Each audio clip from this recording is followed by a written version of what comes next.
flight equipment shop is responsible for equipping the pilots with all their proper gear, along with the proper training. Pilot survival training is every 40 months or every other AEF cycle. It is designed to show the pilot what to do in the event of an unfortunate aircraft mishap. So automatically, you're already sending a signal out saying that you've ejected out of the aircraft and that you're coming down. So as you're coming down from the air, what are some things, if you're in daylight, that you can kind of be looking out for in the area?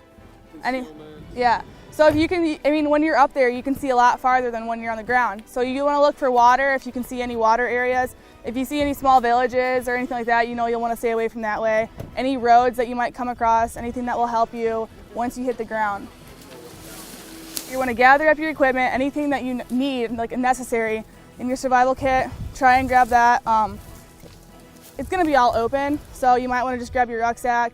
You got the backpack one, you can throw it over your shoulder, whatever is going to help you survive. And keep low, surround your areas, make sure when you cross the road, make sure you try and go crossway so you're not looking like you're going into the side. When you evade from your initial drop zone, you're going to want to go towards your EPA, which is east, but you're also going to want to go in a zigzag pattern. You don't want to go straight there because it's going to lead them directly to where you're going. So you got the 5 phases of evasion we've got going on.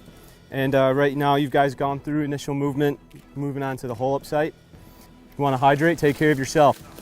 If you got any major injuries, Doc Reynolds will kind of go over briefly a few of the injuries you might occur. We always used to say airway first, breathing, circulation. So establishing airway first. Well, they kind of changed that.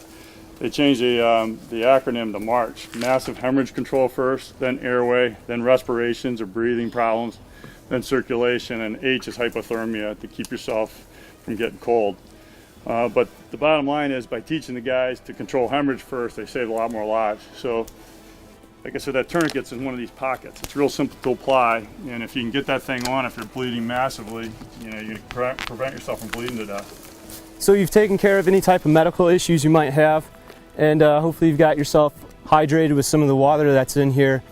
In an environment like this, you've got this taller vegetation. As you walk through, you notice there's a few swells that go kind of up and down. You might want to find yourself to be in there, and then kind of hole up and wait for other instructions. So where are those instructions going to come from? Radio. With that being said, for the scenario, we're going to have you move in heading of 107 to the next station, and you'll get further instructions from there. Remember, don't make a straight line. We're going to zigzag. Conceal yourself. Watch where you step. We're going to talk about evasion movement and navigation here. Avoid silhouetting yourself in sunlight. Movement attracts attention, so move very slowly and with purpose. Of course, the whole thing here is don't ever move if you don't have to. Any low light, no light. The only time you would not travel at night is if the terrain was too rough that you'd end up hurting yourself. Look, listen, watch down the road before you move. I'm going to send you on to your recovery site. We've navigated to our recovery site. You've been told that at 11 a.m., you're to use your primary signaling device, which is your signal mirror, okay? He's flashing in the southwest direction, okay, at 11 o'clock. He's just received a message on his radio, okay, that he's to come out, non-threatening posture, slowly, quietly, walk across the road, stay low, and wait for authentication. Provide pertinent information to them. Inform recovery forces of operational developments. Be prepared to be treated as a captive until you're authenticated.